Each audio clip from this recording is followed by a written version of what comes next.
యేసుక్రీస్తు నామానికి సమస్త మహిమ ఘనత ప్రభావాలు కలుగునుగాక. ఒకసారి రెండు చేతులు పైకి చాపి దేవునికి స్తోత్రం చెప్తారా? హల్లెలూయా. చాలా సంతోషం. ఈ రాత్రి దేవుడు మన మధ్యన ఉండడం, ఆయనతో పాటు మనం ఉండడం, ఆయన సంఘంలో చేరి ప్రభుని కనపరచడం దేవుడు మనకి ఇచ్చిన గొప్ప భాగ్యం. చాలా మందికి లేనటువంటి అర్హత, కృప, దేవుని యొక్క సన్నిధిలో ఉండే భాగ్యం ప్రభు మనకి ఇచ్చారు. ఇంతవరకు దాని దైవజనులు పాస్టర్ జాన్ మోజెస్ గారు చాలా విషయాలు తెలియపరిచారు. మరి నేను కూడా గడిచిన కొన్ని దినాల క్రితం మరి మీ దైవజనులు చెప్పినప్పుడు చాలా సంతోషపడ్డాను. మే 15వ తారీఖున వద్దాం అనుకున్నాం, కానీ మండూరులో అక్కడ కూటాలు ఉండడం బట్టి అక్కడికి వెళ్ళవలసిన పరిస్థితి వచ్చింది. నాకు సహోదరులన్నా దైవజనులన్నా చాలా అభిమానం. ఎందుకంటే నేను ఇష్టపడుతున్నటువంటి దైవజనుల్లో మొదటి స్థానంలో ఉండే మనిషి మరి ఆయనే. నాకంటే చాలా చిన్నోడు, చిన్నప్పటి నుంచి కూడా పరిచయం ఉన్న వ్యక్తి. మరి సేవకుడు అయ్యాడని తెలిసిన తర్వాత చాలా ఆనందపడ్డాను. అనుకునే విధంగా దేవుడు సేవలో కూడా మమ్మల్ని అందరినీ చక్కపరిచాడు. 7 దినాల్లో దేవుని కొరకు పనిచేయడం చాలా కష్టమైన పని. ఎందుకంటే కొంతమందికి ఏ బ్యాక్గ్రౌండ్ లేకుండా సేవ చేయడం ఈ రోజుల్లో చాలా ఇబ్బందికరమైన పరిస్థితి. నాకు తెలిసి ఆ దైవజనుల కుటుంబంలో వారి నాన్నగారు కానీ ఇతరులు కానీ దైవజనులు కాదు. దేవుని యొక్క మహాకృప ఏంటంటే ఆ కుటుంబంలో ఆ కుమారుణ్ణి దేవుని సేవకునికి అభిషేకించి శ్రేష్టమైనటువంటి పరిచయం జరిగిస్తున్నందుకు నేను ఎప్పుడు కూడా ప్రభుని స్తుతిస్తున్నాను. ఒక గొప్ప దైవజనుడిని దేవుడు మీకు ఇచ్చారు. మరి ఎప్పుడు కూడా మనం అందరము వాడిని బట్టి కూడా ప్రార్థిస్తూ ప్రభుని స్తుతిస్తాం. అలాగే నాకు చెప్పినటువంటి సాక్ష్యం బట్టి ప్రభుని స్తుతిస్తున్నాను. మరి ఆ మహా కూటములో భయంకరమైన విపత్తు వ్యతిరేకత జరిగిందని అది నా సంఘమంతా కలిసి ప్రార్థన చేస్తే ప్రభు ప్రార్థనలకి అద్భుతం చేశారని నేను విన్నాను. మరి అంత మాత్రమే కాదు, లైవ్ లో కొంతసేపు దేవుని యొక్క కూటాన్ని కూడా నేను కూడా చూడడం జరిగింది. చాలా సంతోషపడ్డాను. ఆ తర్వాత దైవజనులు కలిసినప్పుడు కూడా చెప్పాను, చాలా అద్భుతంగా కూడడం జరిగింది అని చెప్పి. ఏది ఏమైనా దేవుడు మనకు తోడై ఉండి తన కృప మనకు అనుగ్రహిస్తూ ఇంత ఘనమైన కార్యాన్ని ఆయన నామానికి అవమానం తీసుకురాకుండా, తన సేవకులను చిన్నబుచ్చకుండా, సంఘాన్ని హేళన చేయకుండా అద్భుతంగా జరిగించిన దేవదేవునికి 2 చేతుల పైకి చాపి ఏలిగెత్తి దగ్గరగా ప్రభు నామాన్ని ఒక్కసారి కనపరచుదాం. హల్లెలూయా, హల్లెలూయా, హల్లెలూయా. యేసయ్య నమ్మదగిన దేవుడు.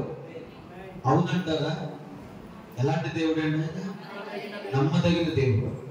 చేరవచ్చిన మీ అందరికీ మొట్టమొదటిగా దైవజనులకు ప్రేమతో ఆహ్వానించిన కుటుంబానికి ప్రత్యేకమైన వందనాలు. ఇప్పుడు వచ్చిన సంఘానికి నా హృదయపూర్వక వందనాలు. నాతో వచ్చిన నా తోటి సహోదరులు కూడా ప్రత్యేకమైన వందనాలు. మరి చాలా ఆసక్తిగా ఈరోజు దేవుని మాట్లాడడానికి ప్రయత్నించాను. ఎక్కువసేపు నేను మాట్లాడను. 4 పాయింట్లు చెప్పి ప్రార్థనలోకి వెళ్ళిపోదాం. ఈ రాత్రి పరిశుద్ధ గ్రంథం నుండి ఒక చిన్న సందర్భాన్ని చదువుకుంటూ మాట్లాడుకుందాం. తెరవంటి బైబిల్ గ్రంథము నుండి 2వ రాజుల గ్రంథము 2వ అధ్యాయము 1 నుండి చదువుకుంటూ ధ్యానిద్దాము. 2వ రాజుల గ్రంథము 2వ అధ్యాయము 1 నుండి కొన్ని వచ్చిన భాగాలు ఇలాగ రాయబడ్డాయి. యెహోవా సుడిగాలి చేత ఏలీయాను ఆకాశమునకు ఆరోహణము చేయబోవు కాలము ఏలీయాయు ఎలీషాయు కూడి గిల్గాలు నుండి వెళ్ళుచుండగా. ఒకసారి ఇక్కడ ఆగుదాం. 2 మనుషుల గురించి ప్రస్తావించబడింది ఈ అధ్యాయంలో. వీళ్ళు ఎవరు మీకు తెలుసు. ఒక్కసారి చెప్పడానికి ఇష్టపడుతున్నాను, మనసు పెట్టండి. ఏలియా ఎవరు?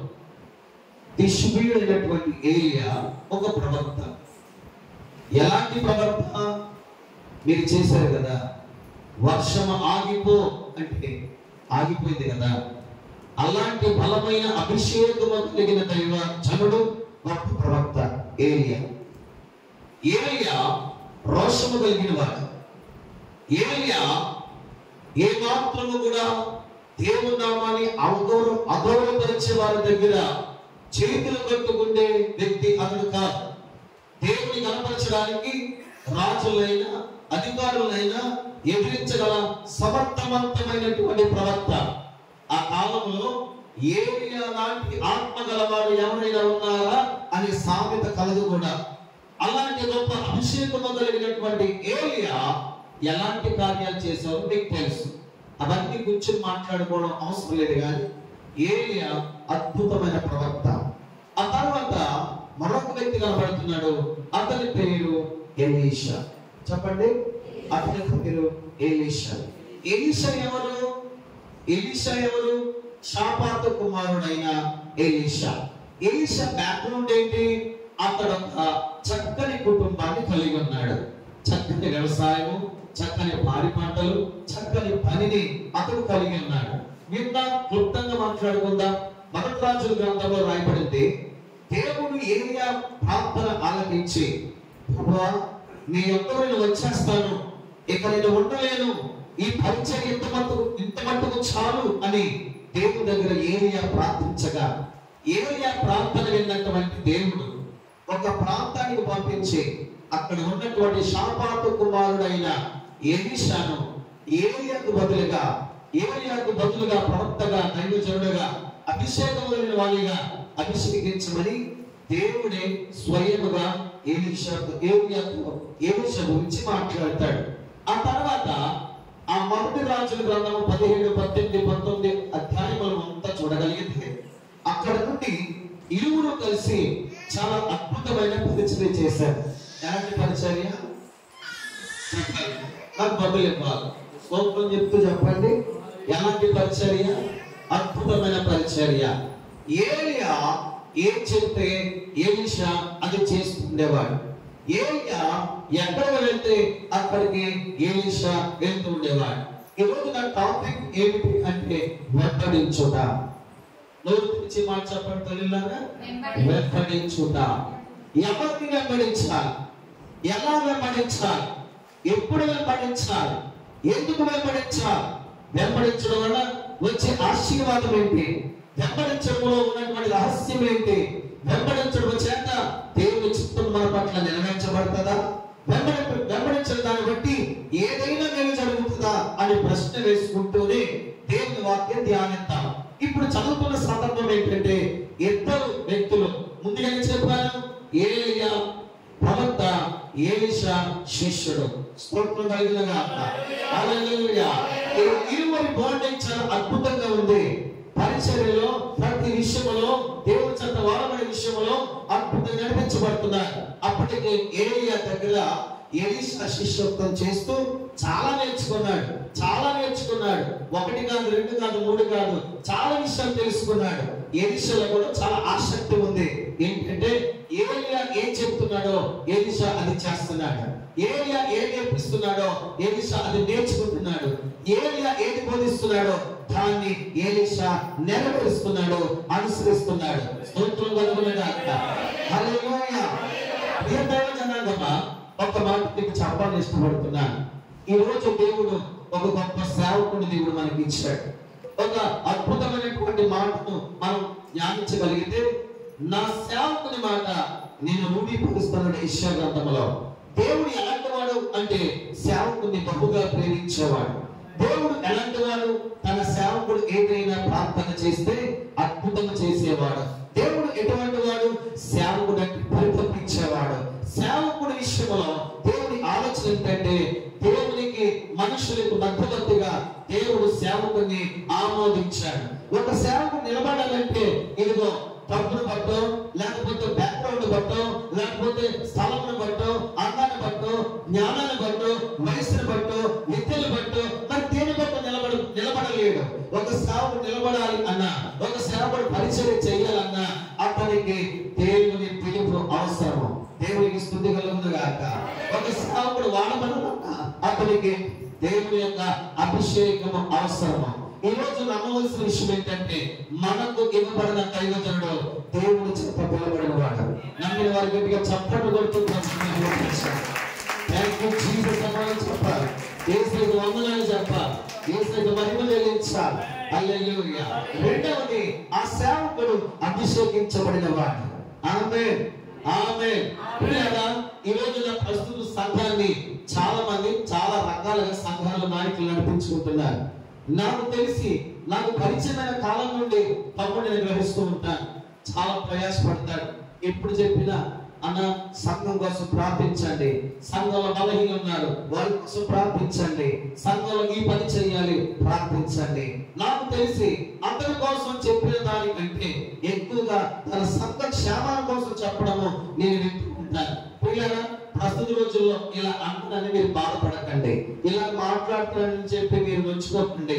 బైబిల్ గ్రంథంలో కూడా దేవుడు కూడా సేవకుల్ని కొద్దిగా వార్నింగ్ ఇచ్చాడు. ఎలా ఉంది సేవ అంటే, తను బాగుపడాలి, తన ఇల్లు కట్టుకోవాలి, తన బిడ్డలు బాగుపడాలి, తన భవిష్యత్తులు బాగుండాలి. అంతేగాని విశ్వాసుల గురించి ఆలోచించే సేవకులు కూడా ఈ రోజుల్లో కొద్దులైపోతున్నారు. తన కుమారులు ప్రేమించినట్లే, తన ప్రజలు ప్రేమించినట్లే దేవుని యొక్క సేవకులు సంఘాన్ని ప్రేమించడం కనబడట్లేదు. ఏలీ కూడా తన కుమారుని అలాను ప్రేమించడం వలనే ఏలీ కుమారుడు నష్టపోయినట్లు, శాపం వచ్చినట్లు, మనసును పట్టుబడినట్లు బైబిల్ రాయబడింది.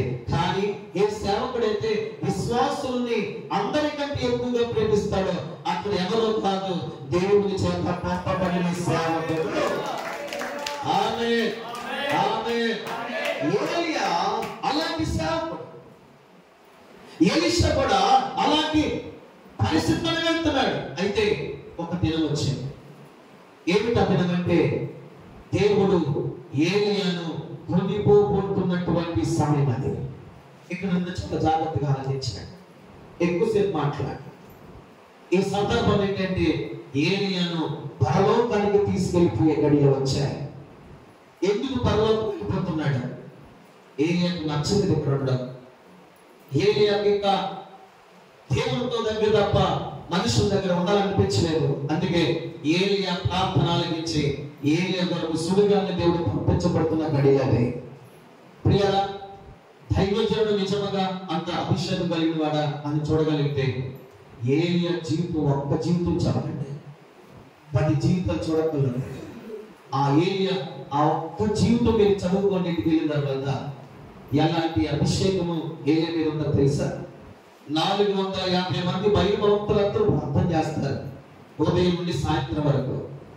వారి ప్రార్థన అంతా శూన్యముగా మారింది. ఏలియా ఒక్కడే నిలబడి ఉద్దింపబడుతున్నటువంటి మాంసం మీద నీళ్ళు పోయమన్నాడు, కట్టెలు కూడా నీళ్ళతో నింపమన్నాడు. ఏలియా ఆకాశం వైపు చాపి ఒక చిన్న ప్రార్థన చేస్తే ఆకాశం నుండి అగ్ని దిగి వచ్చింది. అగ్ని దిగి రావడమే కాదు, సిద్ధపరచబడినటువంటి పనిని పూర్తిగా గ్రహించినట్లుగా, దేవుడు ఏలియాని అక్కడ గొప్ప చేసినట్లుగా బైబిల్లో మనకు రాయబడింది. ఇదిగో మరొక మాట చెప్తున్నాను, మీరు చెప్పిన సాక్ష్యాన్ని నేను హైలైట్ చేస్తున్నాను. మీ ప్రార్థన ఆలకించి దేవుడు వర్షాన్ని ఆపాడు కదా. ఇక్కడ జరుగుతున్న పరిచయం ఎలాంటిదంటే, ఏలియా దినాల్లో జరిగిన పరిచయం ఇక్కడ జరుగుతూ ఉంది. ఆ ఏలియా దేవుడే మన దేవుడు. ఏలియా ప్రార్థన విన్న దేవుడే మన ప్రార్థన ఆలకిస్తున్నాడు. ఏలియాకు తోడుగా ఉన్న దేవుడే ఇప్పుడు స్టిల్ మనకు కూడా తోడై ఉండి బలపరుస్తున్నాడు. సంగమా, నువ్వు ధైర్యం కలిగి ఉండాలి. సంగమా, విశ్వాసంలో బలపడుతూ ఉండాలి. నిన్న నేడు ఒకటే రీతి ఉన్న దేవుడు నిన్ను ఎన్నడూ కూడా విడిచిపెట్టకుండా కాపాడుతున్నాడు. నీ మధ్యన ఆయన ఇంకా అద్భుతాలు చేస్తూనే ఉన్నాడు. చిన్న సంగమను, కొంతమందిను దేవుడు ఏం చూడటం, చిన్న ప్రార్థనను, పెద్ద ప్రార్థనను, అనుభవంతో చేసిన ప్రార్థనను, జ్ఞానంతో చేసిన ప్రార్థనను అవేం చూడటం. హృదయం కుమ్మరిస్తే చాలు, పరిగెత్తులు వచ్చి ఏకైక పరిశుద్ధుడు, ప్రేమ కలిగిన దేవుడు నజరేయుడైన యేసు వెంబడి హల్లెలూయా వెంబడించుట. ఎవరిని వెంబడించా? మొదటి ప్రశ్న చెప్తున్నాను, దేవుణ్ణి మొదటిగా వెంబడించాలి. నా మాటలు చాలా జాగ్రత్తగా ఆలోచించండి. ఎవరిని వెంబడించాలి? దేవుణ్ణి మొదట వెంబడించాలి. దేవుని వెంబడించిన తర్వాత ప్రాముఖ్యమ స్థానములో ఎవరిని వెంబడించాలి? నో డౌట్ దైవజనుడిని వెంబడించాలి. ప్రియారా, చాలా చోట్ల దైవజనుల్ని వెంబడించే విషయంలో లోపం కనబడుతుంది. దైవజనుల్ని వెంబడించే విషయంలో పొరపాట్లు కనబడుతున్నాయి. దీన్ని ఒకసారి పక్కకు పెడతాం. ఫస్ట్ మాట మనం మాట్లాడుకుంటున్నాం, ఎవరిని వెంబడించాలి? అల్లులారా, చెల్లులారా, అమ్మలారా చెప్పండి, దేవుణ్ణి. దేవుని వెంబడించడం అంటే ఏమిటి? మత్తయి సువార్త, లూకా సువార్త, మార్కు సువార్త, యోహాను సువార్తలో ఒక సారాంశం ఇచ్చాడు. ఎవరైనాను నన్ను వెంబడింపగోరిన యెడల తనకు తాను ఉపేక్షించుకుని తన సిలువను ఎత్తుకుని నన్ను వెంబడించాలి. దేవుని వెంబడించేవాడు చస్తూ దేవుని వెంబడించాలి. ఇదే పాస్టర్ గారు ఇలాంటి మాటలు మాట్లాడుతున్నారు అంటే వేరే అర్థాలు మీరు తీసుకోకండి. చనిపోవడం అంటే లోకపు ఆశల్లో చనిపోవాలి. చనిపోవడం అంటే లోకపు కోరికలో చనిపోవాలి. ఒక్క మాటలో మాట్లాడేసుకున్నాం. శరీరాశయం, నేత్రాశయం, జీవడంబాన్ని చంపుకుని క్రీస్తు కొరకు నిలబడుతూ క్రీస్తును కలిగి ఆయనను వెంబడిస్తూ ఉండాలి. ఇది మొదటి సూత్రం ప్రతి క్రైస్తవునికి. స్తోత్రం చెప్పండి. ఈ రోజుల్లో చాలా చోట్ల నిజాయితీగా యథార్థంగా ప్రభువును వెంబడించే వారు లేరు. ఉన్నారా? లోకపరమైన వాటిని అన్నింటినీ విడిచిపెట్టి శరీరము, నేత్రాశ, జీవధర్మాన్ని అన్నింటినీ పక్కకు త్రోసివేసి నిజం చెప్పండి, దేవుని వెంబడించే వాళ్ళు ఉన్నారా? కొద్దువైపోతున్నారు. నా సంగమ ప్రేమతో మిమ్మల్ని హెచ్చరిస్తున్నాను. ఈ సింగరే కాలంలో ఉన్న సంగమ, నీలో నుండి దేవుని వెంబడించేవారు యేసు నామములో లేపబడాలి. ఆమేన్, హల్లెలూయా. ఎలా వెంబడించాలంటే ఏలీయాను ఎలీషా వెంబడించినట్లుగా మనము దేవుని వెంబడించాలి. ఆమేన్, ఆమేన్, ఆమేన్. యేసుని వెంబడించడం రెండు మాటలు చెప్తాను. పరిశుద్ధ గ్రంథంలో దేవుడు 33.5 సంవత్సరాలు పరిచయం చేశాడు. అందులో 3.5 సంవత్సరాలు అద్భుతమైన పరలోక రాజ్యవ్యాప్త సువార్త పరిచర్య ప్రభు చేశారు. ఒక యవనస్తుడు వచ్చాడు యేసు దగ్గరికి. యేసు దగ్గరికి వచ్చినప్పుడు అతని ఆశ ఏంటంటే యవనస్తుడికి నేను యేసుని వెంబడించాలి. ఏం ఆశ? యేసుని వెంబడించాలి. ప్రభు అతన్ని ప్రేమించి అన్నాడు, అయ్యా నువ్వు నన్ను వెంబడించాలనుకుంటే ఈ పని చేయి అన్నాడు. యవనస్తుడు అన్నాడు, అయ్యా అవి నా భావ్యం నుండే నేను చేస్తున్నాను, అయితే నీకు వెంబడించాలనుకుంటున్నాను అంటే బైబిల్ చెప్తుంది దేవుడు ఆ యవనస్తుని ప్రేమించి అతనిలో ఉన్న కొదువుని చెప్పాడు. ఏం చెప్పాడు? అతను ఉన్న కొదువుని చెప్పాడు.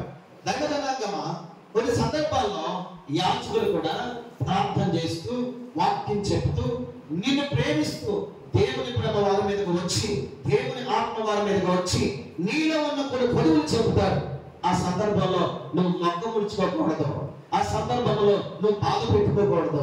ఆ సందర్భంలో నువ్వు వెనక్కి పారిపోకూడదు. ఆ సందర్భంలో నా గురించి చెడ్డగా మాట్లాడుతున్నాడు అనుకోకూడదు.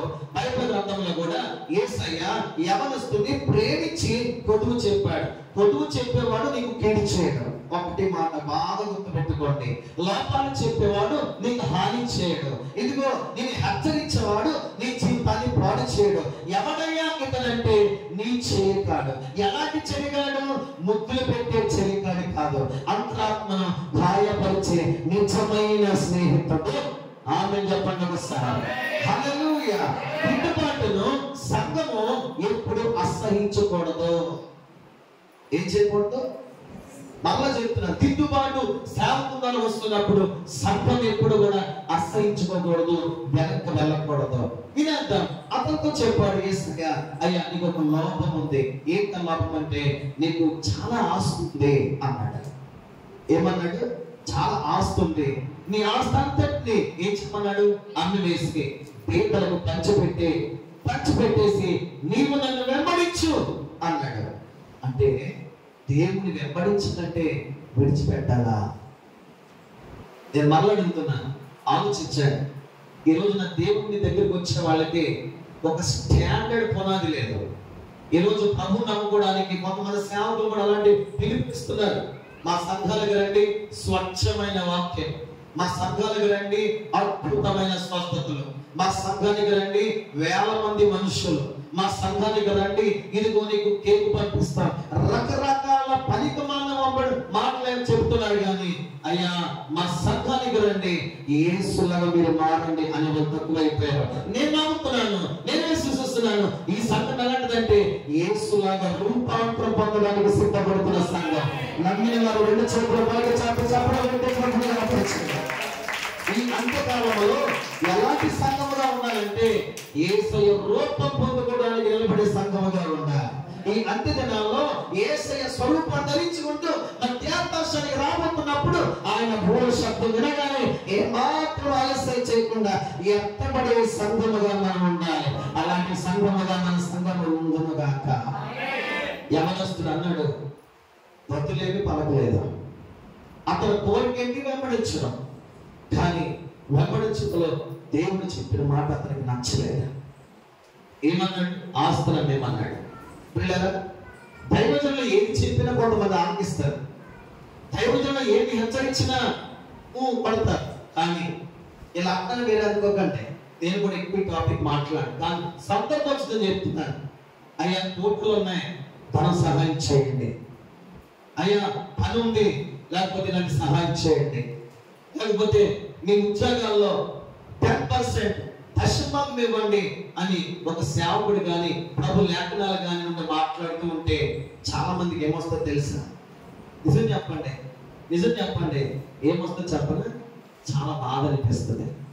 చిన్న మాట అడుగుతాను, 100 మాటలకి మీకు ఏం చెప్పను. బైబిల్ గ్రంథంలో దేవుని సొమ్ము దేవునిది, కైసరి సొమ్ము కైసరిది అనే మాట మీరు ఎప్పుడు చదవలేదా? దేవుని గ్రంథంలో నీ కష్టార్జితం ఎంత భాగమో, దేవుని మందిరములో ఉంచాల్సిన భాగం ఎంత భాగమో మీరు ఎప్పుడు చదువుకోలేదా? లేనే కారణము మలాకి గ్రంథాల్లో ఇంకా చాలా అధ్యాయాల్లో పౌలు గారి పత్రికల్లో కూడా ఒకే మాట చెప్పారు, ఖచ్చితంగా చేయవలసిన ధర్మాన్ని చేయాలి. మీరు ఇలా అనుకోవచ్చు, ఏమండి ఆ యవనస్తుడు డబ్బు ఇవ్వకపోతే, డబ్బు ఖర్చు పెట్టకపోతే, డబ్బుని విడిచిపెట్టకపోతే, పంచిపెట్టకపోతే దేవుని వెంబడించలేడా? మేము కూడా మందిరానికి వస్తున్నాం కదా, మేము కూడా దేవుని ఆరాధన చేస్తున్నాం కదా, సమయానికి వస్తున్నాం, గంటలు ఉంటున్నాం, దర్శనం భాగ్యం ఇవ్వాలంటారా? ధనం ఇవ్వాలంటారా? ధనం ఇవ్వకపోతే దేవుడు మమ్మల్ని చూడ్డా? ఇప్పుడు మీరే చెప్పండి. యేసు ప్రభు దగ్గరికి మీరు వెళ్ళి ఇలా అనండి, ప్రభా ఆ యవనస్తుని ఎందుకు విడిచిపెట్టావు? అతడు అన్ని పగగట్టి అన్ని చేశాడు కదా, ఈ ఒక్క లోపమే నువ్వు సరిచేసి ఈ ఒక్క లోపాన్ని పక్క పెట్టి నన్ను వెంబడించని ఎందుకు చెప్పలేదు అని అడగండి. యేసయ్య ఏం చెప్తారు? భూ సంబంధమైన ధనాల మీద ఆశ పక్కగెట్టుకుంటే పరలోకం బంగారం వీధులు బంగారు ఇల్లు ఎదురు చూస్తున్నాయి. ఇహలోక ధనము కరిగిపోతే శాశ్వత రాజ్యంలో నీ కొరకు ఆస్తులు సంపాదించుకోండి అంటాడు ఆయన. దేవునికి స్తోత్రం చెప్పగలరు సార్. హల్లెలూయా. ఏ ధర్మ కార్యమైనా మనము చేయవలసిందే. ఎలాంటి నేను ఒక చిన్నవ చెప్పి రెండవ భాగానికి వెళ్తాను. మొదటి మాట ఏంటి? దేవుని వెంబడించడం. స్తోత్రం చెప్పండి. హల్లెలూయా. నీ ఇంటిలో, నీ తరములో, నీ వయసుతో ఉన్నటువంటి వారి మధ్య నీవు దేవుని ఎలా వెంబడిస్తున్నావు? ఒక చిన్న మాట చెప్తాను, ఇంటికి చదువుకోండి. యెషయా గ్రంథం 1వ అధ్యాయం 19 వచనంలో ఒక మాట అక్కడ రాశాడు. తీస్తే తీయమేం పర్లేదు, తీయవలసిన యెషయా గ్రంథం 1వ అధ్యాయం 19వ వచనం. ఎలాగున దేవుని వెంబడిస్తూ వెళ్ళాలి. ఆగండి, దేవుడితో నువ్వు ఎలా ఉండాలంటే సమ్మతించాలి. నాతో కలిసి మాట చెప్పండి, ఏం చెయ్యాలి? నా మాటలు అర్థమవుతున్నాయి కదా తల్లి చెల్లి, అర్థమవుతున్నాయి కదా? దేవుడితో నడవాలి, దేవుని వెంబడించాలంటే ఏం చేయాలి? సమ్మతించాలి. దైవజనులతో ఏం చేయాలి? సంఘం చూద్దాం వాళ్ళంతా గట్టిగా చెప్తారు. చాలా మంది ఇలా మాకు రిపోర్ట్ ఇస్తారు, ఏమండి అత్త మా మాట్లాడట్లేదండి. అదే నేను ఎటువంటి అతనేమో చెప్పాలి, తిట్టమంటాడు. మా కొడుకు మాట్లాడట్లేదంటే, ఇది చేయాలంటే అది చేయాలంటే, మా కూతురు మాట్లాడట్లేదు అంటారంటామా? అక్కడ ఏం లేదు, లోపల అక్కడ నీ పిల్లలకి నీ కుటుంబాలకి సమ్మతి లేదు. సమ్మతి లేకపోతే చిక్కులు, సమ్మతి లేకపోతే సమాధానం ఉండదు, సమ్మతి లేకపోతే ఐక్యమత్యములో ఉన్న ఆశీర్వాదం చూడలేము. నువ్వు దేవుని వెంబడించాలంటే నువ్వు ఎవరితో సమ్మతపడాలి తెలుసా? దేవుని మాటతో సమ్మతించాలి. అందరూ మాట్లాడతారు, అప్పలక్క మాట్లాడతారు, బావ మధ్య మాట్లాడతారు, అత్తగారు మాట్లాడతారు, అందరూ మాట్లాడతారు, చెల్లిగారు మాట్లాడతారు. వీళ్ళరా ప్రాంతం చెప్తున్నాను, నువ్వు నిజంగా దేవుని వెంబడించి దేవుని చేత బలపరిచే వ్యక్తిగా ఉండాలంటే ఫస్ట్ ఆఫ్ ఆల్ నువ్వు దేవుని మాటను సమ్మతించాలి. ఇంగ్లీష్ లో ఒక చక్కని మాట అన్నాడు, విల్లింగ్ అండ్ ఏంటది? విల్లింగ్ అంట, ఒబీడియంట్. విల్లింగ్ అనగా ఏంటది? సిద్ధపాటు. ఒబీడియంట్ అనగా విధేయత. సమ్మతించడంలో 2 లక్షణాలు కలిగి ఉండాలి. ఏంటంటే సిద్ధపడాలి. దేనికి? దేవుడు ఏం చెప్తాడా అది చేయడానికి సిద్ధముగా ఉండాలి. రెండవది, చెప్పిన తర్వాత నీవు విధేయత చూపిస్తూ దాన్ని అనుసరించాలి. విధేయులు ఎవరంటే వినమట్టుగా ఉండేవారు కాదు, వినేసి మర్చిపోయేవారు కాదు. విధేయులు ఎవరంటే విన్న దాన్ని అనుసరించేవారు. స్తోత్రం చెప్పండి. ఇప్పుడు సమ్మతిస్తే, సిద్ధపడితే, విధి చూపిస్తే ఏం జరుగుద్ది? ప్రభు అన్నాడు, భూమి యొక్క మంచి మంచి పదార్థములు నువ్వు అనుభవిస్తావు. ఆమె చెప్తారు సార్. ఎంతమందికి శ్రేష్టమైన జీవితాలు కావాలి? 1, 2, 3 జ్ఞాపకం కదా. నేల కావాలా? దేవుడు ఇస్తాడు. ఆమె చెప్పండి. ఎవడా చెప్పండి, ఎవడా? ఆయన హస్తం ప్రోత్సాహిందా? ఆయనకి బలం లేదా? ఆయన దగ్గర ఆస్తులు అంతస్తు లేవా? గొప్ప రహస్యం దగ్గర ఉంది. అడిగితే బైబిల్ అడుగుడు మీకు ఇస్తాను అన్నాడు. వాస్తవమైన విషయాలే, కానీ ఎప్పుడు పడుతుందో తెలుసా? ఆయన మాటలు సమ్మతించి ఆయన మనం వెంబడించినప్పుడు కావలసినవన్నీ అప్పుడు వస్తాయి. మీరు గుర్తెట్టుకోండి, ఇంకా నా జీవితంలో అది రాలేదు, ఇవి రాలేదు అని ఎవరైనా అనుకుంటూ ఉంటే ఒక మాట చెప్తున్నాను, ఓపెన్గా చెప్తున్నాను, నీవు దేవునితో సమ్మతించలేదు, దేవుని దగ్గర సిద్ధపడనికి లేదు, దేవుని మాట్లాడడానికి విధేయత లేదు. అందుచేతనే ప్రభు యొక్క శ్రేష్ట ఆశీర్వాదాలు నీవు కానీ నేను కానీ చూడలేకపోతున్నా. ఇది ముఖ్య కారణం. సమ్మతించాలి. అక్కడే అన్నాడు, సమ్మతించకపోతే ఏం జరుగుద్ది? అమౌంట్ కూడా చదువుకోవాలి కదా. సమ్మతించకుండా కొంతమంది ఏం చేస్తారంటే తిరుగుబాటు చేస్తారు. అటువంటి వారి పరిస్థితి ఏంటి? తిరుగుబాటు చేసే వ్యక్తుల పరిస్థితి ఏమవుతుందంటే ఖడ్గం వాళ్ళ మీదకి వస్తుంది. వార్నింగ్. చాలా మంది దేవుని విరోధంగా తిరుగుబాటు చేస్తారు, దేవుని విరోధమైన మాటలు మాట్లాడతారు. అందుకే సాక్ష్యం చెప్పారు ఆయన. చదువుకునే వాళ్ళు చదువుకుంటారు, తిట్టుకునే వాళ్ళు తెచ్చుకుంటారు. నేను మాట చెప్తే చాలా బాగా గుర్తెచ్చుకుంటాయి. ఈ రోజు మంద కాదేమో, రేపు ఖచ్చితంగా దేవుడు మాకు అప్పు చెబుతాడు. ఏంటంటే ఈరోజు మనం మౌనంగా ఉన్నామేమో, రేపు ఖచ్చితంగా నోరు తెరుచుకుని మాట్లాడే కృపిస్తాడు ఆయన. ఆమె చెప్పండి. ఆమె తప్పదు చెప్పండి. రేపు మనది అని చెప్పండి. చాలా గట్టిగా ఇక్కడ మాట్లాడాలి, ఇక్కడ కూడా మాట్లాడాలి. సెకండ్ ఇవ్వండి మనకి, రేపు మనదే. ఆమె ఆమె ఈ రోజు నువ్వు మౌనంగా ఉండొచ్చు, దేవుడు రేపు మాట్లాడుతూ చేస్తాడు. ఆమె చెప్పండి గట్టిగా. ఈ రోజు బైబిల్ చెప్తుంది, నీ స్థితి మన కొద్దిగా ఉండొచ్చు కానీ తుదకు ఖచ్చితంగా దీవించబడతావు. ఇలా అనండి, నేను రేపు దీవించబడతాను చెప్పండి. ఆమె ఇలా చెప్పండి, రేపు నువ్వు బోధపరచబడతావని చెప్పండి. ఆమె రేపు నీ ఇంటి క్షేమం కలిగి ఉంటావని చెప్పండి. ఈ రోజు నీ భర్త మారవచ్చు, రేపు దినం ఒకటి ఉంది నీకు దేవుడిచ్చే దినము, ఆ దినాన్ని ఖచ్చితంగా మార్చబడతారు. ఆమె నువ్వు ఆశించిన దానికంటే ఎక్కువగా నీ భర్త నీతో ప్రేమగా ఉంచాడు. అనుకుంది ఒక రోజున, నా భర్త నన్ను ప్రేమించట్లేదు అంతే అనుకుని పాపం మొత్తం మీద ఆయన పాపం ఈ పాపం కలిసి కొడుకు పుట్టాడు, రూబేను పుట్టిన తర్వాత పేరు పెట్టకూడదు అనుకుంటే నాకు కొడుకు పుట్టాడు, ఇకనైనా నా భర్త నన్ను ప్రేమిస్తాడని అతని పేరు పెట్టింది ఏంటంటే రూబేను. పిల్లరా, నీ భర్త నీ భార్య నీ వైపు తిరిగే రోజులు ఉన్నాయి. ఆమె చెప్పండి. నీ కొడుకు, నీ కోడలు, నీ కుటుంబం నీతో కలిసి బ్రతికే దినాలు ఉన్నాయి. ఆమె చెప్పండి. ఈ రోజు అప్పు ఉండొచ్చు, ఏముండొచ్చు? అప్పు ఉండొచ్చు, రేపు నీవే అప్పిస్తావు. ఆమె ఆమె చెప్పండి. అంటే మా సంఘంలో ఒక చక్కని ఫ్యామిలీ ఉంది, మా ఇంటి గల వాళ్ళే. ఒక రోజు ఇలా చెప్పారు, ఏమండి మీరు దేవుని మందిరం కోసం విశ్వాసం, నేను దేవుని మందిరంలో అడుగు పెడితే దీవించబడతాను, ఆస్వాదించబడతాను అని ముమ్మారు చెప్పమన్నాను. ఆ యొక్క నా మాట ఎప్పుడు కాదన్నా. ఇలాగ ఒక నెల రోజులు చేసింది. అది ప్రారంభ దినాల్లో. నెల రోజులు నేను దేవుని మందిరానికి ఆశ్రయించబడుతుంది, దైవజనుడు చెప్పాడని ప్రతిసారి వచ్చి గుమ్మం దగ్గరికి వచ్చి నేను యెహోవా గుమ్మను ప్రవేశిస్తున్నాను, ప్రభువుని ఆశ్రయించిన గాక పలుకుతుండేదంట. ఎలా ఆశ్రయించాడు తెలుసా? ఆ వాళ్ళకి ఒక స్థలం వేరే ఊరిలో కొనడానికి అన్ఎక్స్పెక్టెడ్ గా దేవుడు సహాయం చేశాడు. మీరు ఇప్పుడు కూడా అడగవచ్చు, దేవుడు మనల్ని ఏమాత్రం అన్యాయముగా విడిచిపెట్టే దేవుడు కాదు. పిల్లరా, నీ నమ్మడం నుంచి నీకు అలవాటైతే నమ్మకంగా ఉండవు ఆయనకు అలవాటు.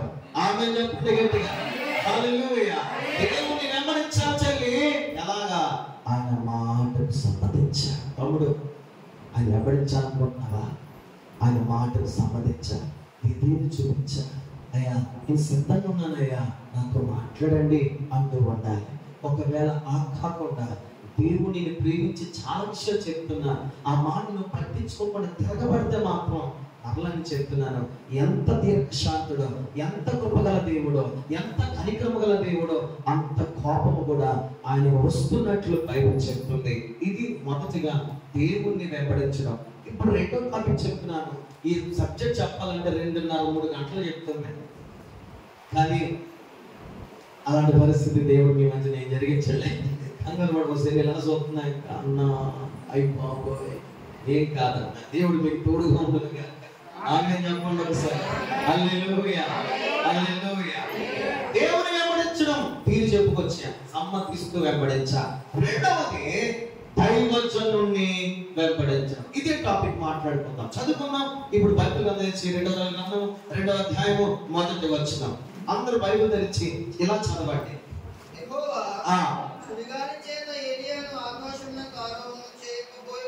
వచ్చింది కూడి గిల్గాలు నుండి వెళ్ళుచుండగా యెహోవా నన్ను బేతేలుకి వెళ్ళమంటున్నాడు ఎలీషా, అందుకని నువ్వు గిల్గాల్లో ఉండిపో అని చెప్పాడు. అప్పుడు ఎలీషా ఏమంటాడు? దయచేసి ఇక్కడ నుండి ఎలీషాతో అన్నాడు, ఎలీషా యెహోవా జీవముతోడు, నా జీవముతోడు, నీ జీవముతోడు నిన్ను విడవనని చెప్పాడు. ఆత్మీయ చెప్పండి ఒకసారి. అద్భుతమైన విషయం కదా. దేవుడు అన్నాడంటే ఏలియాతో, ఏలియా నువ్వు బేతేలుకి వెళ్ళాలి. అప్పుడు ఇద్దరు ఎక్కడ ఉన్నారు? గిల్గాలు. చెప్పండి తెరిచి. చిన్న మాటలు చెప్తాను ఇందులోనే. గిల్గాలు అక్కడ ఉన్నారు. అక్కడ నుండి వారు ప్రయాణం అవుతుంటే ఏలియాతో దేవుడు మాట్లాడాడు. ఎక్కడికి వెళ్ళమని? బేతేలుకి వెళ్ళమని. ఎలీషాతో చెప్పాడు ఏలియా, వద్దురా నాయన ఆగిపో అని చెప్పాడు. మీకు ఎప్పుడైనా ఇలాంటి అనుభవం ఉందా? పురుషులు అడుగుతున్నారు, తెలుగు అడుగుతున్నారు. మనం ఏదైనా ఒక చోట ఫంక్షన్కి వెళ్దాం అనుకుంటున్నాం, తయారైపోయాం. మన పిల్లలు పాకెట్టుకుని అమ్మా నేను వస్తానే, నన్ను కూడా తీసుకెళ్ళే. పురుషులు లేకపోతే బాగా స్టార్ట్ చేయగానే డాడీ, మాకు అలవాటు ఎక్కువ, ఎక్కడికి వెళ్తా నేను వస్తాను అంటారు. మన పిల్లలు అంటారు. ఇంకా దరిద్రం ఏంటంటే కొంతమంది పిల్లలు ఉంటారు, రోడ్డు మేము కొట్టేస్తారు, వాళ్ళు తీసుకెళ్తారు. ఇదో మరి గౌరవమైన అనుమానం మనకి. ఎలీషా ఏలియాని వెంబడించే తీరు అలాగే ఉంది. ఒక చిన్న పిల్లవాడు తండ్రిని వెంబడించినట్లుగా వెంబడిస్తున్నాడు. రాకనికి మాట వచ్చింది కాబట్టి మాట చెప్తాను. ఏలియా ఎలీషాను ఎలా చూశాడంటే కుమారులను చూశాడు. ఎలీషా ఏలియాను ఎలా ప్రేమించాడంటే తండ్రిలా ప్రేమించాడు. ఇదిగో ఓ మాట చెప్పనివ్వండి. యాజకుడిని మనం ఎలా చూడాలో తెలుసా? అతడు నాకు తండ్రి. విశ్వాసుని సేవకుడు ఎలా ప్రేమించాలో తెలుసా? వీళ్ళ నాకు పిల్లలతో సమానం. స్తోత్రం కలుగునగాక.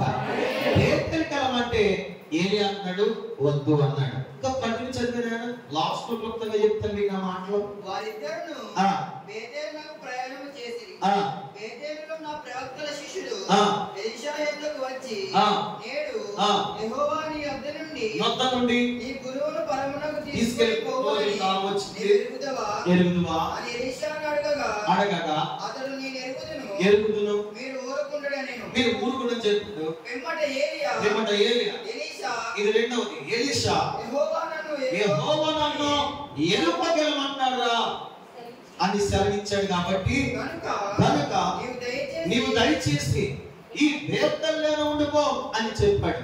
అప్పుడు మెల్ల ఎలీషా అంటాడు, యెహోవా జీవముతోడు నా జీవముతోడు నేను నిన్ను విడువను అన్నాడు. ఇంకా 2 వచనాలు మీద తాటి వెళ్తే మరలా ఎలీషాతో ఇలా మాట్లాడతారు, ఎలీషా నన్ను దేవుడు యోర్దానుకి వెళ్ళమన్నాడు. దానికి ముందు ఇంకోటి ఉందా? ఏముంది? చదవండి. బేతేలు నుంచి ఎక్కడికి వెళ్ళమన్నాడు? ఎరికోకి వెళ్ళమన్నాడు. ఎరికో నుండి యోర్దానుకి వెళ్ళమన్నాడు. ఎన్ని ఊర్లు వచ్చాయి ఇక్కడ?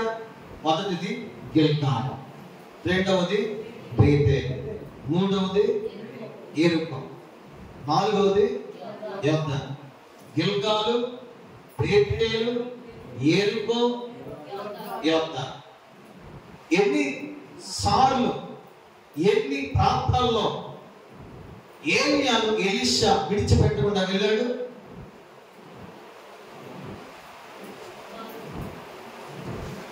వెంబడించడం అంటే చెప్తే మీకు గిల్గాల్లో విడిచిపెడతామని చూశాడు ఏలియా, విడిచిపెట్టాడా ఎలీషా? బేతేలులో విడిచిపెడతామని చూశాడు, విడిచిపెట్టాడా? తర్వాత ఎరుకలో విడిచిపెడతామని చూశాడు, వదిలేశాడా? తర్వాత యోర్దానులో ఇరువురు కలిసి ప్రయాణం చేశారు. ఏంటి ఇందులో ప్రత్యేకత? మీకు మీ మైండ్కి తగినట్లుగానే మాట్లాడతారు. గట్టిగా 1వ తరగతిలో డిగ్రీ క్లాస్ అయితే ఎలా ఉంటుందో కొంతమంది దగ్గరికి వెళ్ళి రకరకాల మాటలు అలాగే ఉంటుంది.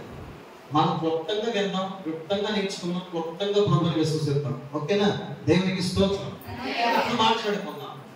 గిల్గాల్లో ఉండవలసిన వాడు ఎక్కడికి వెళ్ళాడు? గిల్గాలు అనే మాటకు అర్థం చాలా ఉన్నాయి. అందులో నాకు అనుకూలంగా ఉన్న మాట, ఈ వాక్య సందర్భం ఉన్న మాట ఏంటంటే సమృద్ధి. చెప్పండి, కొంచెం గట్టిగా మాట్లాడండి. హల్లెలూయా. ఏ టాపిక్ మాట్లాడుతున్నాం? వెంబడించున్నా. ఎవరిని? మొదటగా దేవుణ్ణి, దైవజనుణ్ణి. స్తోత్రం. గిల్గాలు అనే అనుభవంలో ఎలీషా ఉన్నాడు. గిల్గాలు అనగానే చెప్పాను, అనేక అర్థంలో అర్థం ఏంటంటే సమృద్ధి. ఈ సమృద్ధిలో ఏలి అన్నాడు ఎలీషా, ఈ గిల్గాలు అనే సమృద్ధి నీకు ఉంది కదా, ఇక్కడ నువ్వు ఆగిపో, దేవుడు నన్ను బేతేలు వరకు రమ్మన్నాడు. స్తోత్రం కలిగిన గాక. ఎలీషాకు దేవుణ్ణి వెంబడించే విషయంలో ఎంత పట్టుదల ఉందో, అలాగనే దైవజనుడు వెంబడించే విషయంలో కూడా అంటే పట్టుదల ఉంది. చాలా మంది ప్రార్థన చేయమంటారు, మేలు జరగాలి, స్వస్థత రావాలి, బాగుపడాలి అంటారు. కానీ బాగుపడ్డాక, స్వస్థత వచ్చాక ఏదో ఒకసారి వచ్చి లేదా ఎక్కడి నుంచో ఫోన్ చేసి, అయ్యా మేము బాగుపడ్డా, అయ్యా మీరు స్వస్థపడ్డా, దేవునికి వందనాలు, మీకు కూడా వందనాలు అని చెప్తారు. కానీ మరలా దైవజనుడు మందిరానికి కానీ, లేకపోతే దేవుడి నుంచి వెంబడించే విషయం కానీ, దేవుడికి కూడా నమ్మకస్తులు అవడం కానీ చాలా మందిలో తక్కువగా కనబడుతుంది. కానీ ఎలీషాలో చూసే గొప్ప లక్షణం ఏంటంటే, అతడు సమృద్ధి గల పట్టణంలో ఉన్న, అతడు సమృద్ధి గల స్థితిలో ఉన్న, ఆ సమృద్ధి ఇతనికి అవసరం లేదు. ఇతనికి ఏం అవసరం అంటే బేతేలు అనుభవం అవసరము. దేవునికి స్తోత్రం చెప్పండి. హల్లెలూయా. నీకు సమృద్ధి ఉన్నా, నీ సేవలను తీర్చిపడిన వ్యక్తులైనా, అన్ని విధాలుగా బాగుపడినా, ఎలీషాలాగా మనం ఏం చేయాలి తెలుసా? సేవకుని ఇంకా బేతేలు అనుభవం వెళ్ళడానికి వెంబడించాలి. బేతేలు అంటే ఏంటండి? గిల్గాలు అంటే సమృద్ధి. మరి బేతేలు అంటే ఏంటి? వాక్య ప్రకారం చూస్తే దేవుని ఇల్లు. బేతేలుకు మరొక పేరు ఉంది, సమృద్ధిలో నుండి ఆశీర్వాదపు పట్టణం అని. స్తోత్రం చెప్పండి. గిల్గాలో ఏముంది? సమృద్ధి. బేతేలులో ఏముంది? ఆశీర్వాదం. స్తోత్రం చెప్పండి. అక్కడ సమృద్ధి కొట్టనుకున్నాడు, బేతేలు వరకు వచ్చాడు, అన్ని విధాలుగా ఆశీర్వదించబడ్డాడు. స్తోత్రం చెప్పండి. హల్లెలూయా. అప్పుడు ఏలి అన్నాడు, ఇంత మట్టుకు చాలు. బేతేలు అనే అన్ని విధాలుగా ఆశీర్వదించబడినటువంటి స్థలంలో నిండుకు ఎలీషా అంటే ఆయన అంటాడు, అయ్యా నాకు ఆశీర్వాదం కాదయ్యా, నేను ఎరుకో కూడా వస్తాను, ఆమేన్ చెప్పండి. ఎలా వెంబడిస్తున్నాడు సేవకుడిని? సమృద్ధి వచ్చినా అందులోనే ఉండిపోలేదు, ఆశీర్వాదం కలిగినా అందులోనే ఉండిపోలేదు. ఎరుకో కూడా వెళ్తాను అన్నాడు. ఎరుకో అనగా అసలు ఎరుకో పట్టణం నుంచి బైబిల్ చెప్పింది శపితమైన ప్రాంతం, శాపగ్రస్తమైన పరిస్థితి. అయితే ఇప్పుడు సమృద్ధిని పక్కకు పెట్టి, ఆశీర్వాదాన్ని పక్కకు పెట్టి ఏలియాతో పాటు ఎక్కడికి వెళ్దామనుకుంటున్నాడు? శపితమైన పట్టణం. ఇది ఎలీషాకు తెలియదా? తెలుసు. ఇది ఎలీషాకి అర్థం కాదా? కానీ అర్థమయ్యింది. కానీ ఎలీషా గురి ఏరుకో కాదు, ఎలీషా గురి బేతేలు కాదు, ఎలీషా గురి గిల్గాలు కాదు, ఎలీషా గురి యోర్దాను అనుభవం. స్తోత్రం చెప్పండి ఒకసారి. హల్లెలూయా.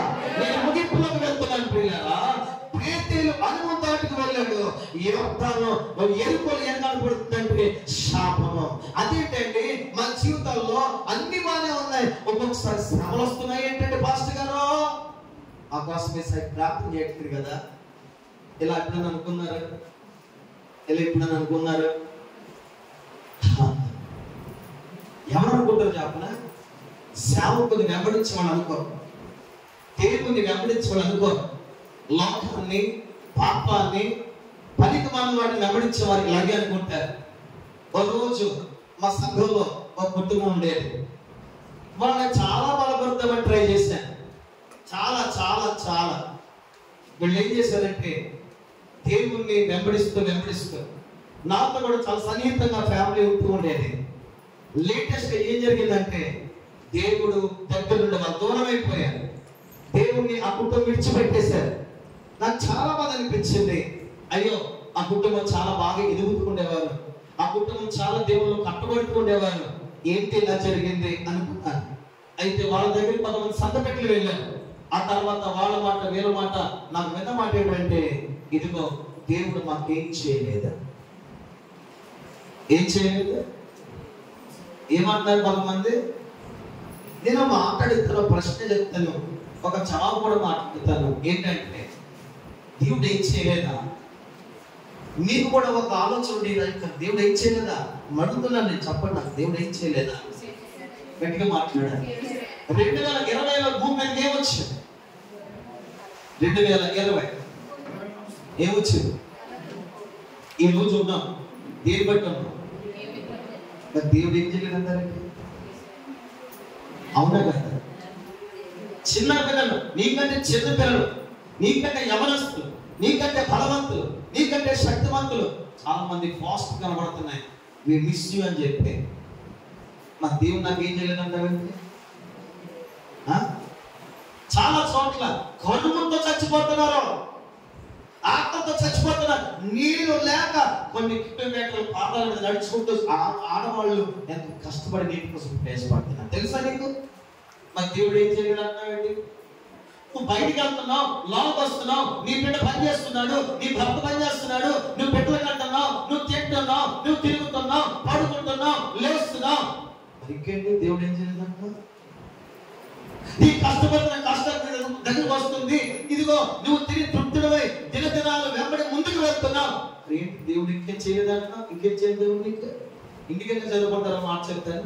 ప్రసంగి గ్రంథం 5వ అధ్యాయము 19వ వచనం చదువుకుంటే చాలు. అసలు దేవుడు ఏం చేస్తారో అక్కడ రాశాడు.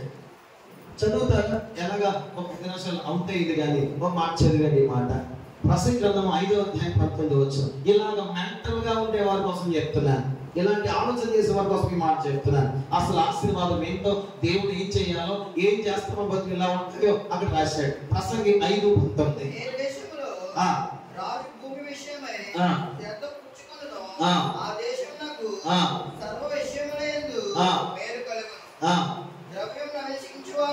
ఎన్నో వచనం చదువుతున్నావు? 5:19 ప్రసంగి. అవునమ్మా. మరియు దేవుడు ఒక్కరికి తన ధాన్య సమృద్ధి ఇచ్చి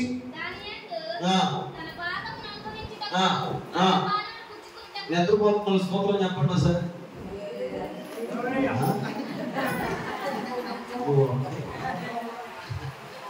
ఇక అందరూ నిద్రపోతున్నారు, అడిగి నిద్రపోతున్నట్టుగా ఉండి నిద్రలేట్టుగా ఉన్నారు ఇక్కడ. అమ్మ లేదు. మంచోళ్ళు మీరు. ఇప్పుడు చెప్పండి, నిద్రపోతున్న స్తోత్రం చెప్పండి. ఎవరు లేరు కదా. మంచి యథార్థమైన సంఘం మీద దేవుడు దీవించుగాక. మరియు ఒకరికి తన సమృద్ధి ఇచ్చి దానియందు తన భాగము అనుభవించుటకును అన్న పానములు పుచ్చుకుటకును తన కష్టార్జితమందు సంతోషించుటకు వీలు కలుగు చేసిన ఎడల అతనికి ఆ స్థితి దేవుని ఆశీర్వాదం వల్ల. అవునా? ఏంటంటే కష్టార్జితం కలిగి అన్నపానములు పుచ్చుకొని ఈ అన్నపానము అనుభవించే ఎవరికైతే వీలుందో వాళ్ళకి ఏమొచ్చింది తెలుసా? దేవుని ఆశీర్వాదం. మరి ఇంకేంటండి, దేవుడు ఏం చేయలేదంటారు? వారం పట్టుబడి తెచ్చుకుంటున్నారా? కొంతమంది ఇంటికి దాన్ని చంపేస్తారు. దాన్ని ఒకడు ఉంటాడు, వారం పట్టుబడికి ఒకసారి వస్తాయి 7 రోజులు చంపేస్తాడు. వారం పట్టుబడి ఒకసారి చంపేస్తాడు. సినిమా చూస్తే ఇంకా పట్టుబడి అంటే ఈ పనికి మనోడికి మాట చెప్తారు, మద్యం నుంచి విడిచిపెట్టిన బతుకులు బాగుపడతారు. మద్యం చిక్కుడు గుడ్డల కారణము జీవితం నాశనం చేస్తుంది. చాలా మంది ఎలా బాధపడుతున్నారేమో, మా ఆయన తాగేస్తాడంటే ఓ మాట చెప్పి తిరుగుతాడు. నీకు సూత్రం చెప్తాను, నువ్వు ఎంత ప్రార్థన నీతిలో పరిశుద్ధిలో బలంగా నిలబడతావో నీ భర్త అది కొత్త రోజుల్లోనే మార్చబడతాడు. ఆమె చెప్పండి. ఆమె గిల్గాల్ నుండి ఎక్కడికి వచ్చాడు? బేతేలుకి. బేతేలు నుండి ఎక్కడికి వెళ్ళాలనుకుంటున్నాడు? ఎరుకోకి. ఎరుకు నుండి ఎక్కడికి వెళ్దాం అనుకుంటున్నాడు? యోర్దానులో ఏం జరగబోతుంది? యోర్దానులో దేవుడు రాబోతున్నాడు. యోర్దానులో ఏం జరగబోతుంది? 2 పాల ఆత్మ ఎలీషా మీదకి రాబోతుంది. ఎవరికి కావాలి సమృద్ధి? ఎవరికి కావాలి ఆశీర్వాదాలు? ఎవరికి కావాలి శాపాలు? నాకు కావాల్సింది ఇది కాదు, నా దైవజనుల అభిషేకము నా మీదకు రావాలి. అది నిజముగా వెంబడించడం అంటే. ఏది గమనిస్తున్నా తమ్ముడు మాట చెప్పిన మన సంఘాలు ఎలా ఉంటాయి తెలుసా? పాస్టర్ గారు ఏదైనా సహాయం చేస్తారని చెప్తారు విశ్వాసం. అవునా? పెళ్ళి అవుతుంది పిల్లలకి, పాస్టర్ గారు ఏదైనా సహాయం, పాస్టర్ గారు సహాయం చేయడం ఏంటమ్మా? ఎలాంటి ఇది ఈ కరెక్ట్గా కాదు. నేను ఎవరు చెప్తాను, ఓ ఫ్యామిలీ గురించి ఒక మాట మనకు వినబడింది. కాబట్టి ఫోన్ చేసింది, ఒక దూరం నుంచి ఉంటారు కొడతారు. 2 ఆడబిడ్డలు ఉన్నారంటే వాళ్ళ ఇంట్లో. వాళ్ళ ఇంట్లో ఆడబిడ్డలు ఇక్కడ వస్తుంటే ఆ తమ్ముడు అంటాను, ఇంటికమ్మ అందరూ పంపిస్తాం, ఇక్కడ ఒక పెద్ద సంఘం ఉంది కదా అక్కడికి పంపించే, రేపు పొద్దున్న ఆడబిడ్డలకు పెళ్ళి అవుతాయి, ఆ పాస్టర్ డబ్బిస్తాడు, ఈ పాస్టర్ గారు డబ్బు ఇవ్వడం అన్నారట. బాగుందండి ఈ పద్ధతి. అందరం దేనికి వస్తున్నాం మనం? పాస్టర్ గారు మనకి మేలు చేయాలా లేకపోతే దేవుడు మేలు చేయాలా? చెప్పండి చెప్పండి, నిజం చెప్పండి, నిజం చెప్పండి, అబద్ధం చెప్పండి. మీరు నిజంగా చాలా మంచోళ్ళే, నిజమే చెప్తున్నారు. స్తోత్రం చెప్పండి. ఎలా వెంబడిస్తున్నావు నువ్వు దేవుని దైవజనుడు? నా టాపిక్ అయిపోయింది. ఇంకా క్లోజింగ్ వర్డ్ చెప్తాను, ఆలోచించాను. ఎలీషా సమృద్ధి ఉన్న ఎవరు విడిచిపెట్టలేదు? ఏలియాని విడిచిపెట్టలేదు. రెండవది ఆశీర్వాదం ఉన్న ఎలీషా ఏలియాను విడిచిపెట్టలేదు. శాపమని కంటి కనబడుతున్న ఎలీషా ఏలియాను విడిచిపెట్టలేదు. ఒక చిన్న బాలక విషయం చెప్పిన, ఆనందంలో తోడు ఉంటారండి, సంతోషంలో తోడు ఉంటారండి, కలిసి వచ్చినప్పుడు అన్ని విధాలుగా బాగుంటుంది, ఆరోగ్యం ఉన్నప్పుడు తోడు ఉంటారండి. కొంతమంది మనుషులు ఉంటారు మహానుభావులు, పరిస్థితి మారిపోతుంది, వాడు పడిపోతున్నాడు, వాడి పరిస్థితి బాగుందంటే ప్రాణ స్నేహితులైనా సరే, బంధువులైన రక్త సంబంధం తోబుట్టువులైనా సరే పరిస్థితి మారిపోతుందంటే పారిపోయే రకాలు ఉంటారు. నేను చెప్తున్నాను, అలాంటి వారుగా మనం ఉండకూడదు. ఎలాంటి వారు ఉండాలి తెలుసా? ఎలీషాలాగా మనం బతకాలి. ఆమె చెప్పండి. ఇప్పటికి నా మాటలు మీ పనులకు వెళ్ళాలి, ఇప్పటికీ నా మాటలు మీ ఆత్మలో సంధిస్తూ ఉండాలి.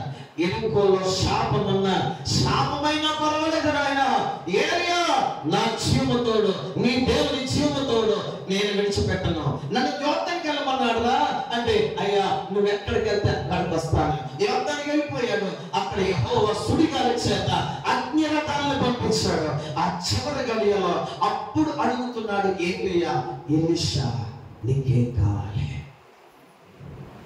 గిల్గాల్ దగ్గర ఉన్నప్పుడు అడగలేదు, బేతేల్ దగ్గర వచ్చినప్పుడు అడగలేదు, యెరికో దగ్గరకు వచ్చినప్పుడు అడగలేదు. ఎక్కడ దైవజనుడు అడిగాడంటే యోర్దానుకి వెళ్ళిన తర్వాత తన విశ్వాసాన్ని శిష్యుని చూసి అడుగుతున్నాడు, ఎలీషా నీకేం కావాలి? ఈ మాట అంటాడు, అయ్యా నీవు కలిగిన ఆత్మల ఏం అడుగుతున్నట్టండి. ఇటువంటి అడగడం చాలా మంది అడగడం చాలా ఇష్టం, బోల్డ్ అడిగేస్తాం. సంగమ అంత్యకాలంలో సంగమ ఈరోజు అడగవలసిందే తెలుసా? ఎలీషాలాగా ఏలియాలో ఉన్న ఆత్మ 2 పాళ్ళు నాకు దయచే అన్న తాత్పర్యం మనకు కావాలి. ఈ అంత్యకాలంలో సంఘం నింపబడవలసింది, సంఘం కట్టబడాల్సింది, ప్రతి విశ్వాసం ఉండవలసింది దేవుడి ఆత్మ. దేవుని ఆత్మ కావాలి. సమృద్ధి ఏముంది, ఆశీర్వాదం ఏముంది, శాపం ఏముంది, అది స్థిరం కాదు. స్థిరంగా ఉండేది మనలో ఒకటి ఉంది, అది దేవుని ఆత్మ. ఏలియాలో ఉన్న అభిషేకము నాకు కూడా కావాలి. అప్పుడు ఏమి అంటాడు? ఇంటికి చదువుకోండి, ఇది కష్టకరంగా ఉందయ్యా, ఒక పంచి ఇక్కడ చూస్తూ ఉంటా. నేను ఎంత పడినప్పుడు నేను నీకు కనపడితే నువ్వు అనుకుంది నీకు దొరకొచ్చు. ఓకే రైట్, అయిపోయింది. అగ్నిరథాలు వచ్చేసాయి, యెహోవా ప్రకాశమంతో వచ్చేసాడు. ఏలియాను అద్భుతం తీసుకెళ్ళిపోతున్నాడు. ఎలీషా కింద మిగల్చబడ్డాడు. మిగల్చబడుతున్నప్పుడు చూస్తే ఏలియా ఆరోహణం అవడం కనబడింది. అంత మాత్రమే కాదు, పైనుండి ఏలియా దుప్పటి ఎలీషా మీద పడింది. గట్టిగా చప్పట్లు కొట్టండి ఒకసారి. హల్లెలూయా, హల్లెలూయా. నీ సేవకుని మీద దుప్పటి నీ మీదకు రావాలి. ఏ రావాలి? ఏ రావాలి? చప్పటి చప్పటి. ఏ రావాలి? దుప్పటి. దుప్పటి అనగా ఒక మాట చెప్తున్నాను, చాలా మంది అర్థం ఉండొచ్చు. నేను చెప్తున్న మాట, దుప్పటి అనగా అధికారం. ఆమేన్ చెప్పాలి, గట్టిగా ఆమేన్ చెప్పండి. నీ సేవకుని మీద దుప్పటి ఉంది. దుప్పటి అనగా అధికారం. మొదటి మాట. దుప్పటి అనగా ఆశీర్వాదం. దుప్పటి అనగా సమృద్ధి. దుప్పటి అనగా అందులో సంపూర్ణత ఏంటంటే దేవుని యొక్క ఆత్మాభిషేకం. స్తోత్రం చెప్పండి ఒకసారి. హల్లెలూయా. గిల్గాల్లోనే ఆగిపోతే దుప్పటి పడదు, బేతేల్లోనే ఆగిపోతే దుప్పటి పడదు, ఇదిగో యెరికోలోనే ఆగిపోతే దుప్పటి పడదు. ఇప్పుడు ఎన్ని విధాలుగా పోగొట్టుకున్నాడు, ఒకే దాంట్లో దేవుడు దాచిపెట్టాడు, ఏలియా దుప్పటిలో. పిల్లగా దైవజనుడిని వెంబడించడంలో ఏముందంటే సర్వ ఆశీర్వాదాలు దేవుడు దాచిపెట్టాడు.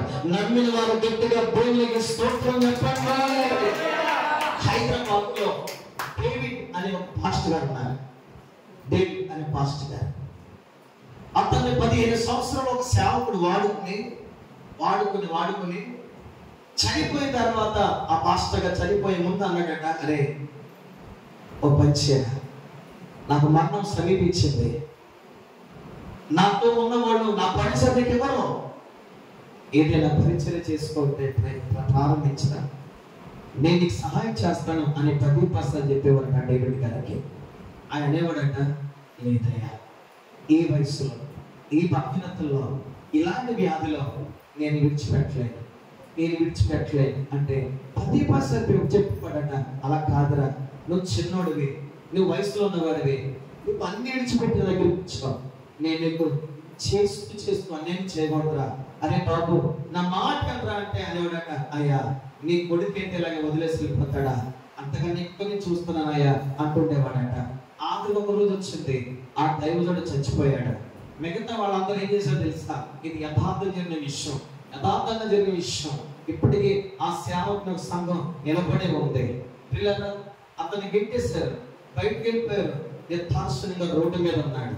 రోడ్డు మీద ఉన్నటువంటి అతనికి ఆకలి దప్పిక, భయంకరమైన పరిస్థితుల్లో ఏంటి అర్థం కావట్లే, ఏంటి దారుణమైపోతుంది అర్థం కావట్లే. కొద్ది దినాలు గడిచాయి. ఇతడు సంపూర్తిగా దేవుని మీద ఆధారపడిపోయాడు, దేవునికి ప్రార్థన చేస్తున్నాడు. ఈ రోజున హోసన్న మందిరం ఈ యేసన్న గారు మాత్రమే కాక హోసన్న మందిరం ఉంది, అది హైదరాబాద్ లో ఉంది. అందులో ఇప్పుడు స్టిల్ డేవిడ్ పాస్టర్ గారు చేసిన సేవ అద్భుతంగా వేల కొలది ఆత్మ రక్షించింది. పిల్లరా, ఒక సేవకుని వెంబడిస్తే, సేవకుడు యథార్థంగా బతికితే నీకు నష్టం కాదు. ఎలాంటి సేవ కూడా ముందు గుర్తు పెట్టుకోవాలి, ఎలాంటిది కూడా గుర్తు పెట్టుకోవాలి. ఈ రోజు ఎలాంటి వాడు వెంబడించాలంటే నో డౌట్ ఏమి అలాంటి వాడు కావాలి. నేను నమ్ముతున్నాను ఇక్కడ నీ సేవకుడు అంతకంటే బలమైన వాడే, ప్రభు చేత ఎన్నిక చేయబడిన వాడే. ఇదిగో ఒకే దుప్పటలో సర్వ ఆశీర్వాదాలు దేవుడు దాచిపెట్టాడు. ఏలీషా మీద దుప్పటి పడింది, ఆ దుప్పటి పట్టుకుని కొట్టాడు దేన్ని? యోర్దాను నదిని. ఆ దుప్పటి పట్టి, దుప్పట్లో ఏమన్నాయని చెప్పాను? సమృద్ధి, ఆశీర్వాదం, ఇంకా దేవుని అభిషేకము, ఇంకా అన్ని అందులో ఉన్నాయి. ఆ దుప్పటి పట్టుకుని నీటి మీద కొట్టాడు. అది కనబడుతుంది మీకు, ఇంటికి చదువుకోండి. నీటి మీద కొట్టాడు. నీరు అనగా దేవుని వార్త. స్తోత్రం చెప్పండి, దేవుని వాక్యం. ఎప్పుడైతే ఏలియా దుప్పటి ఎలీషా మీదకి వచ్చిందో సర్వం వచ్చి పడిపోయింది. వచ్చిన తర్వాత అతని విశ్వాసము చేత వాక్యములోకి వెళ్ళినప్పుడు అన్ని ఆశీర్వాదాలు అతని మీదకి వచ్చి పడ్డాయి. ఒక దైవజనుని కానీ దేవుని కానీ వెంబడించిన వాడు చేయవలసిన మరొక పని ఏంటంటే నీళ్ల మీద కొట్టి అనుభవం, అనగా వాక్యమును కొట్టాలి. ఎలా కొట్టాలి? విశ్వాసము చేత కొట్టాలి, నమ్మకము చేత కొట్టాలి. కొట్టడం అంటే మీలాగా మీ భాషలో చేతించి కొట్టడం కాదు, దాని మీద పడి దాన్ని మనం స్వతంత్రించుకోవాలి. ఆమె చెప్పండి గట్టిగా, ఆమె చెప్పండి గట్టిగా. ప్రియులారా, ప్రియులారా, ఎలీషా చరిత్ర చెప్తుంది ఏలియా కంటే బలమైన పరిచర్య చేశాడు. యేసు ప్రభు కూడా శిష్యులు అన్నాడు, మీరు నాకంటే బలమైన కార్యాలు జరిగిస్తారు. ఈరోజు నేను చెప్పిన అంశం ఏంటంటే వెంబడించడం. సంగమా, నేను ఒక బ్లెస్సింగ్ కూడా చెప్తున్నాను. దేవుని వెంబడించడం ఆశీర్వాదం ఉంది, దైవజనులను వెంబడించడం ఆశీర్వాదం ఉంది, ఆత్మీయ సహవాసంలో ఆశీర్వాదం ఉంది. ఆ వాక్యపు వెలుగుల్లో, ఆ వాగ్దానాల్లో పట్టుకుని బ్రతికితే సమృద్ధి చెంత నిన్ను నీ సంఘాన్ని దేవుడు అన్ని విధాలుగా వర్ధలింపచేయగా. ఆమె చెప్పండి ఒకసారి. విశ్వాసంతో ఎవరైతే ఉన్నారో వాళ్ళందరూ ఒకసారి లేచిపడండి. నేను మీ కొరకు చిన్న ప్రార్థన చేస్తాను.